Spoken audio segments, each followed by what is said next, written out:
नमस्कार. मराठी नववर्षाच्या गुढीपाडव्याच्या आपल्या सगळ्या रसिकांना मनापासून शुभेच्छा. या नव्या वर्षाच्या नमनालाच आम्ही आपल्या सर्वांच्या अत्यंत आवडत्या पद्मविभूषण आशाताई भोसले यांना घेऊन आज आपल्यासमोर येत आहोत आणि त्यांच्या एका नव्या उपक्रमाची ओळख करून देणार आहोत. आपल्याला एव्हा माहिती झालंच असेल की काही ना काहीतरी नवनवं केल्याशिवाय आशाताईंना चैन पडतच नाही आणि त्या सातत्याने अशा नव्या नव्या कलाकृती आपल्यासमोर सादर करून आपल्या सगळ्या मराठी मनाच्या रसिकांच्या मनामध्ये चैतन्य निर्माण करत असतात. असाच एक नवा प्रकल्प आहे 82 मराठी पॉप अल्बम. आता हा अल्बम काय आहे, कोणाचा आहे, कोण करताय, या सगळ्याविषयी याचे जे मूळ प्रवर्तक आहेत मंदार आगाशे त्यांच्याशी आणि खुद्द त्यातली सगळी गाणी सादर करणाऱ्या आशाताईंशी आपण छोट्या गप्पा करणार आहोत. अशाने मी तुम्हाला विचारू इच्छितो, काय नवीन हा प्रकल्प काय? सगळ्यात मोठी गोष्ट ही आहे की भटसाहेब अतिशय माझ्या खूप जवळचे होते. ते कसे भेटले तुम्हाला सांगते.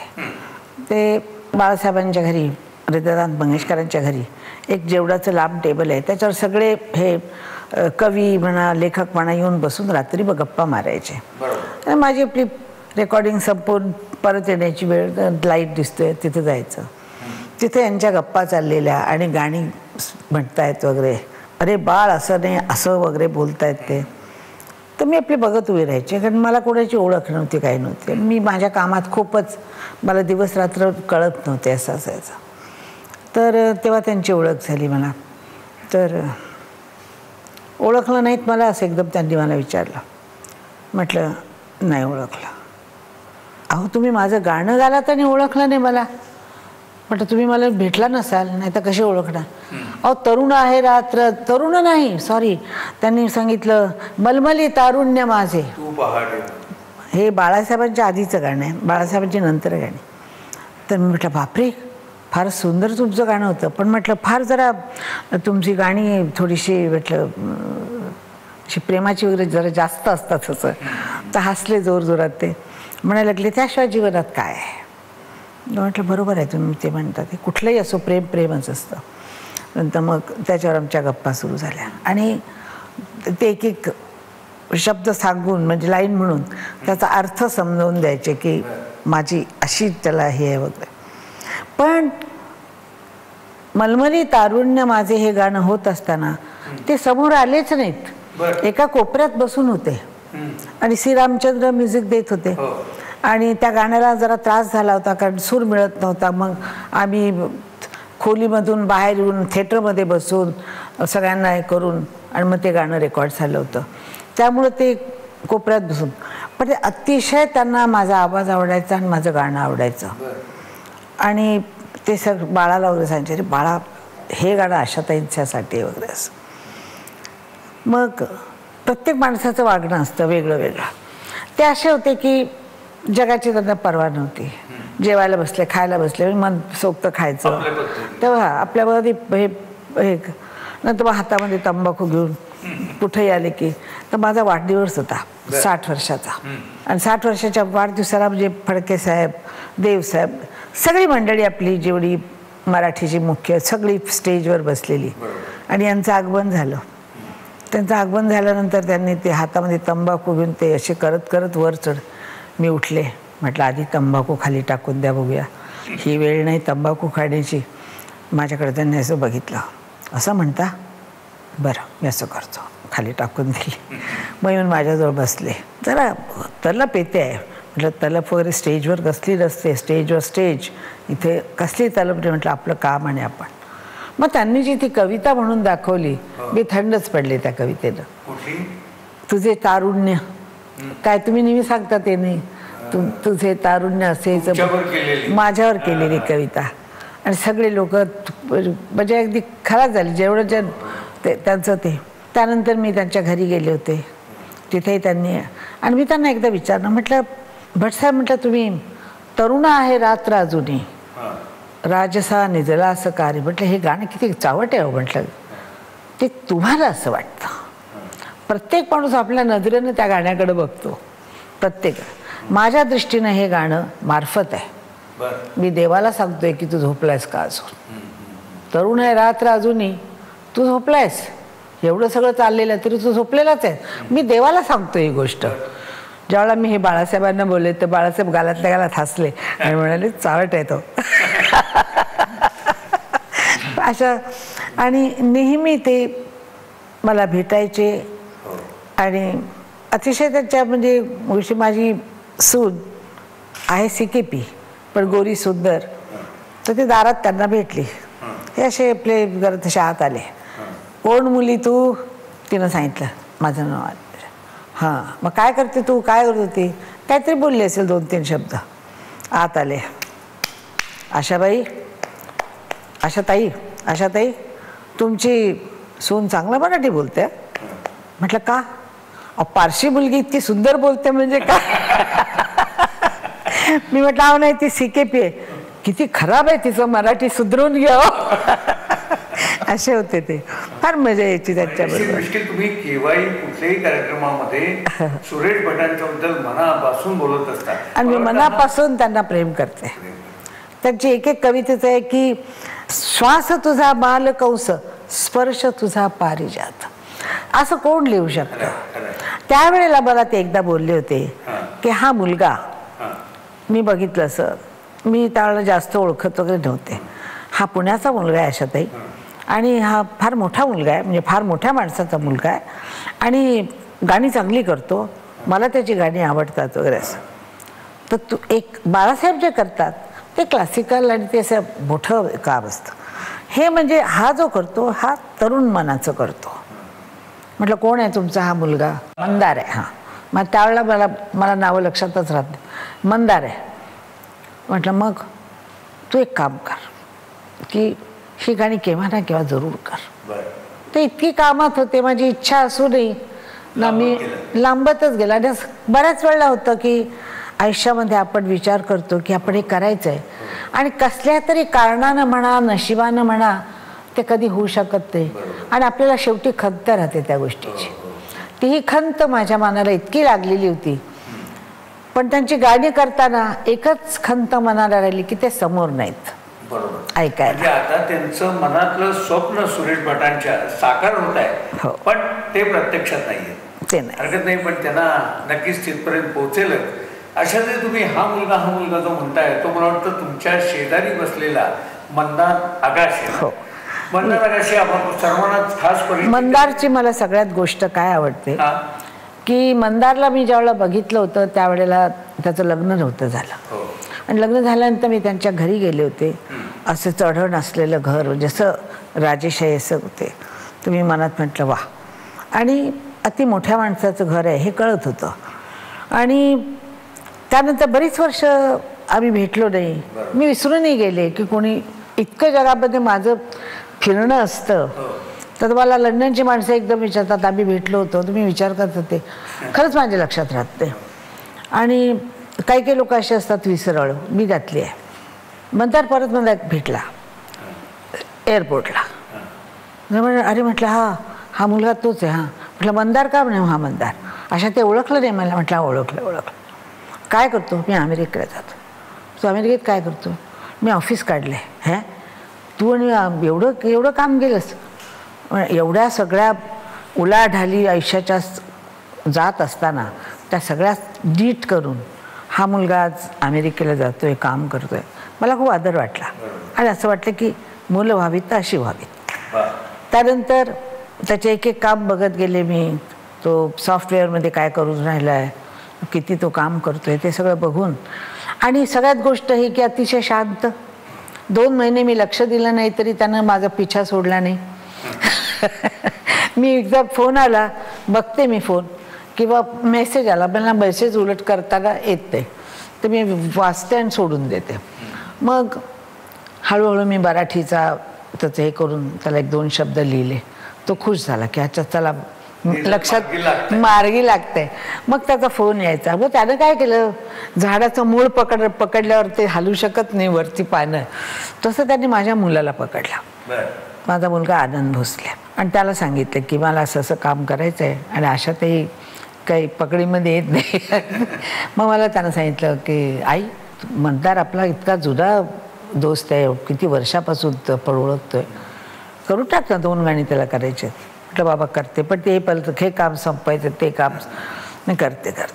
मग त्यानंतर मी गाणी ऐकायला सुरुवात केली. पहिल्यांदा वाचली गाणी आणि मी खूप हसले.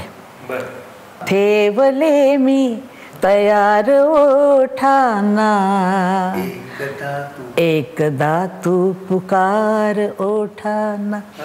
मी म्हटलं काय, म्हटलं हे माणूस आहे म्हणजे सुरेश भटांसाठी, म्हटलं काय लिहून गेले आहेत, काय लिहून गेले ते. लोक याला वाईट चावट म्हणतील, एखाद्या वेळेला हे म्हणतील की आशाबाई का गाल्या, काय बोलू देत. मी कधी परवा केली नाही.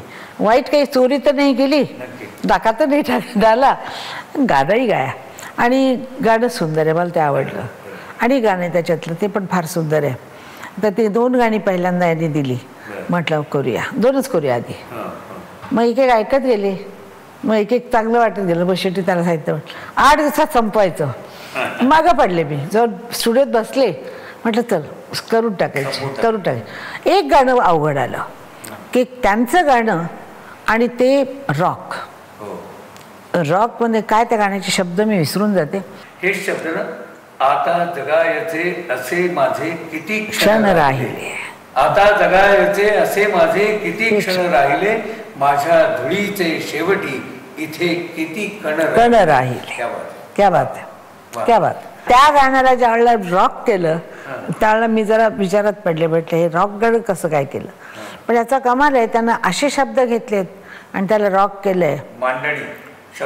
शब्दाची मांडणी रॉकमध्ये करायची, त्या झन झन झन या तालामध्ये. त्यांची गाणी बहुत करून लोकांना जसं सोशिले मी दुःख त्यावर असं होतं. पण हे गाणं म्हणजे भोगिले मी दुःख, तर ही गाणी अशी होतात म्हणजे त्यांची गाणी. पण हे ज्यावेळेला रॉकमध्ये ज्यावेळेला आलं त्यावेळेला मला वाटलं हे मस्त आहे, छान आहे. रॉकच्या अनुभवाविषयी मी तुमच्याकडे येतोच पुन्हा, पण त्याच्या आधी मी मगाशी याला ओळख करून देत होतो आपल्या रसिकांसाठी. माझी सवय आहे ना, एकदा बोलायला लागलं की थांबत. आता मी त्याला बोलायला सांगते आणि मी आता गप्प होते. नाही तुमच्याकडे यायचं ते, कारण त्याच्या सगळं आम्ही सगळेजण तुम्हाला ऐकायला नक्की उत्सुक आहोत. मंदार, मला एक सांग की तुझं मुळामध्ये सॉफ्टवेअर इंजिनिअरिंग सारखं शिक्षण घेतलेलं, सॉफ्टवेअर इंडस्ट्रीमध्ये तू एक स्वतःचं स्थान निर्माण केलेलं, अमेरिकेमध्ये पण स्वतःचा व्यवसाय वाढवलेला, असं सगळं असताना या गाण्याच्या जगाकडे तू आलास. मला वाटतं अगदी मला आठवत आहे एक 15-20 वर्षापूर्वी अचानक नावाचा एक अल्बम तुझा अगदी सुरुवातीला झाला होता, त्याला मी होतो त्यावेळेला तुझ्या समवेत. मला एक सांग, मुळात इंडस्ट्रीतल्या माणसाच्या घरातला तू त्याच तांत्रिक शिक्षणात अडकलेला, हे गाणं कुठे सुरू झालं? तर माझं गाणं सुरू झालं कॉलेजमध्ये. तर आम्ही PICT नावाच्या कॉलेजमध्ये मी कम्प्युटर इंजिनिअरिंग केलं आणि तेव्हा सेकंड इयरमध्ये असताना पहिल्यांदा मी बीटल्स ऐकलं. आणि जेव्हा बीटल्स ऐकलं तेव्हा असं मला वाटलं मी हे काय करतो, मी म्युझिकमध्ये का नाही.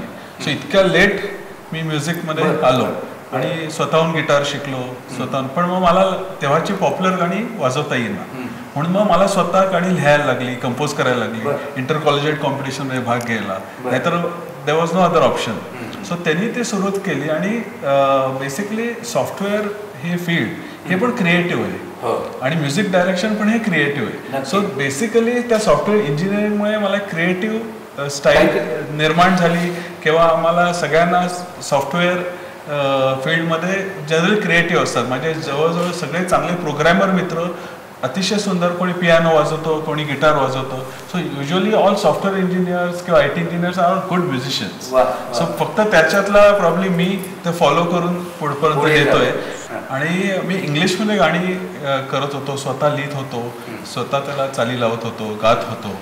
आणि एक दिवशी वडिलांना भेटायला सुरेश भट साहेब आले तिथे आणि तेव्हा फर्स्ट टाइम माझी त्यांच्याशी ओळख झाली. पण मी मराठी गाणी तशी ऐकत नव्हतो, इंग्लिश गाणी ऐकत होतो. तर त्याच्यामुळे मला एक्झॅक्टली कोण आहेत ते पहिल्या दिवशी माहिती नव्हतं. तर तेव्हा वडील म्हणाले की हाही काहीतरी खोलीत बसून काहीतरी गाणी करतो, तर ऐकू एखादं त्यांना. तर तेव्हा मी मग त्यांना माझं इंग्लिश गाणं ऐकवलं आणि त्यांना इतकं आवडलं. ते म्हटले कोणी केलंय गाणं? म्हटलं मी केलंय. ते म्हटले आपल्याला ही स्टाईल मराठीत आण.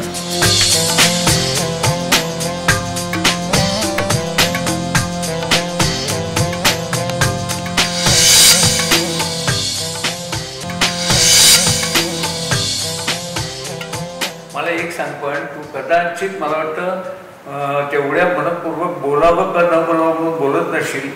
भट साहेबांचा स्वभाव हा चांगल्याला भरभरून दाद देणारा जसा होता तसा भट साहेबांना मी जे अनुभवलं आहे त्यामध्ये त्यांना एखादी बारीक जरी गोष्ट खटकली तरी तुमची इंडस्ट्री आहे का काय वगैरे न बघता जागच्या जागी खटकन त्याच्यावर कॉमेंट करणार नाही. तर तुला पहिला अनुभव दाद देण्याचा आहे का कॉमेंटचा? पहिला कॉमेंटचा आहे. काय झालं, त्यांना जेव्हा वडिलांनी सांगितले मराठीतले फार मोठे कवी आहेत, तर तेव्हा मी आपलं काहीतरी थोडंसं मराठीत चालबिल केलेली तेव्हा ऐकवायचा त्यांना प्रयत्न केला. ताबडतोब थांबून म्हटले असलं काही ऐकू नको मला, तिथल्या तिथे बंद केलं. मग मी म्हटलं ना मग इंग्लिश ऐकावं. मग मी इंग्लिश त्यांना ऐकवलं आणि मग तिथून आमच्या दोघांचं असोसिएशन सुरू. साधारणपणे मला वाटतं 1994 सालापासून भट साहेब तुझ्या मागे होते की एका पाश्चात्य पद्धतीच्या मॉडर्न पद्धतीच्या चालीमध्ये त्यांच्या कवितांना तू बांधावं आणि ती गाणी आशा भोसल्यांनीच गावी. मला वाटतं ते स्वप्न साकार होण्याची ही वेळ आहे. हो, 20 वर्ष. अरे एक आपण मध्ये गाणं केलं होतं ना फिल्मचं, तर फिल्मचं एक गाणं, मराठी फिल्मचं गाणं होतं, एकच गाणं. हे गीत जीवनाचे पिक्चर होता, त्याच्यात एक पॉप गाणं पाहिजे होतं. त्या बाळकाका हृदयनाथ काकांनी मला सांगितलं की तू ते करशील का, कारण मला एक पॉप गाणं पाहिजे ते तू कर, कारण त्यांना माझं म्युझिक डायरेक्शन खूप आवडायचं. तर त्यामुळे मग मी ते गाणं केलं आणि शिरीष पैंनी ते लिहिलं आणि म्हटलं अशा त्याने खुळ्या खुळ्या रे पावसा किती भिजविशील. पण मग अचानक नंतरच्या टप्प्यावरचं हे आशाबाईंच्याकडनं गाऊन घेतलेलं पहिलं गाणं. हो, त्यानंतर 20 वर्षामध्ये काही नाही. आणि मी गाणी कंपोज करत गेलो, कारण इतके चांगले शब्द आहेत की म्हणजे I was also surprise and shocked की नाहीतर आम्हाला असं वाटायचं ते इंग्लिश शब्द छान असतात, हे असं ते असं. म्हणजे इट रिअली शॉक मी की आपलं मराठीत एवढं टॉप काव्य आहे आणि म्हणजे जसं त्यांना असं वाटलं अरे माझं म्युझिक जायला पाहिजे, मलाही असं वाटायला की हे शब्द माझ्या जनरेशनला पोचले पाहिजेत, कारण ते कोणी ऐकतच नाहीयेत गाणी ते. म्हणून तिथून ती जर्नी आमची सुरू झाली. मग त्यांना काही चाली करून दाखवल्या. मग ते झाल्यावर मग त्यांनी सांगितलं नाही आता मी आशाताईंना लिहितो आणि मग तू त्यांना वेळ. तर ते मला एवढं टेन्शन आलं तर मी गेलोच नाही त्यांच्याकडे. एवढी पत्र आहेत माझ्याकडं, मला नेहमी पत्र लिहायचे, नेहमी लिहायचे 2 रंगात, एक लाल रंगात थोडस, मग काळ्या रंगात थोडस पत्र आहेत ठेवलीत. आणि ते तुम्ही गायलेल्या गाण्यांबद्दल तुमच्या कुठल्या तरी एखाद्या वाक्याबद्दल अशी सगळी पत्र आहेत ते गाण्याविषयी, आयुष्याविषयी. हा, आणि सगळ्यात त्यांचा एकच आग्रह असायचा की आत्मचरित्र लिही. हा त्यांचा आग्रह प्रत्येक याच्यामध्ये आहे, प्रत्येक पत्रामध्ये आहे. आणि म्हणजे त्यांना माझ्या आयुष्याविषयी अतिशय हे होतं. कुतूहल म्हणण्यापेक्षा ते म्हणायचे तू काय सहन केलंयस ते मला माहीत आहे. अर्थात मराठीत होते आणि ते इतके हुशार होते, त्यांनी सगळं शोधून काढलं होतं. आणि ते म्हणायचे की तुझ्याकडे इतकं काही आहे की तू ते लिहिलं पाहिजेस, तुझे अनुभव लिहिले पाहिजेस. आणि ते माझ्या मागच पडून राहायचे सारखे त्या बाबतीत. मी ते सांगायचे जरूर जरूर आपण जरूर करूया वगैरे. तर मला कुठे वेळ होता, तुम्हाला माहिती आहे जीवनात किती क्षण माझ्यासाठी मला मिळाले. मला एक सांग, ज्या वेळेला आशाताईंना घेऊन आपण करू असं म्हटल्यानंतर आशाताईंची भेट पहिली कधी झाली? तर पुण्यामध्ये जानेवारीत कार्यक्रम होता आणि तेव्हा ते म्हटलं ते तू जाऊन त्यांना भेट. मला अजून तो दिवस मी कधी विसरू शकत नाही, कारण थंडी होती आणि मी आणि माझा मित्र कुडकुडत तिथे गेलो होतो आणि आशाताई समोर आला आणि चक्क माझ्या हाताला घाम फुटला होता. म्हणजे that moment is captured in my life. आणि इतकं छान वाटलं, कारण लहान आणि नंतर मी सगळी गाणी जी ऐकायचो, I was a big fan of hers. आणि ते भेटायला मिळतील हेच मला वाटलं होतं. आणि आज भट काकांनी सांगितलं आणि आज मी अप्रोच करतो ॲज अन आर्टिस्ट, ते मला म्हणजे आय वॉज कॉन्फिडंट, आनंद आणि ताण आणि कॉन्फिडन्स की कसं वाटेल त्यांना माझं गाणं, म्हणजे काय होईल पुढे.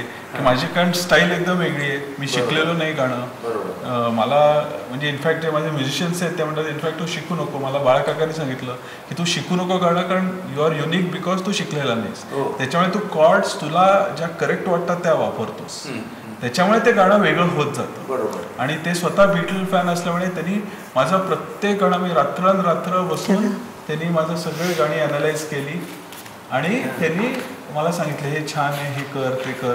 त्यामुळे त्यांना खूप आवडायचं, त्याच्यामुळे मला प्रोत्साहन खूप मिळालं. बरं बरं. मला छान. पण मग पहिलं गाणं त्यांना तू ऐकवलंच कुठलं? तर म्हणजे ऐकवायची तेव्हा झालीच नाही हिंमत. मी फक्त बाळकाकांनाच ऐकवली आणि मग त्यांनी सांगितलं की हे या गाण्या पिक्चरसाठी गाणे ते असे तर येतील, तू ते गाऊन घे त्यांच्याकडे. त्या रेकॉर्डिंगमध्ये पण मला वाटत नाही मी तुमच्याशी बोललो, पण मी आय वॉज असं शॉक्ड की माझी चाल ह्या गोल्डन आवाजातनं मला ऐकायला मिळते. मी आमचा प्रॉब्लेम किती 10 मिनिटात 15 मिनिटात संपलं असेल ते रेकॉर्डिंग. मला काही म्हणजे मी बोललोच नाही. मला एक सांगा असं आहे की एक नवीन मुलगा भट साहेबांची शिफारस घेऊन येतो म्हणजे कर्तृत्ववान असेलच हा विश्वास असेल, पण तरीही हा नवा मुलगा एक चाल घेऊन येतोय, ती चाल ऐकवतोय आणि ती आपल्याला वेगळ्या पद्धतीने. पहिल्यांदा हे की हा एक फार मोठ्या घरातला मुलगा आणि मोठ्या घरातली मुलं म्हणजे जरा अशीच असतात, ती बिघडलेली वगैरे माझं असंच होतं. आणि लहानपणापासून शिकलेला मुलगा किंवा स्ट्रगल केलेला माणूस त्याचं वेगळं असतं. म्हटलं काय करणार आहे ते पोरं, तर आमचे पण पोरं आम्ही बघतोच यंगस्टर काय करतात ते.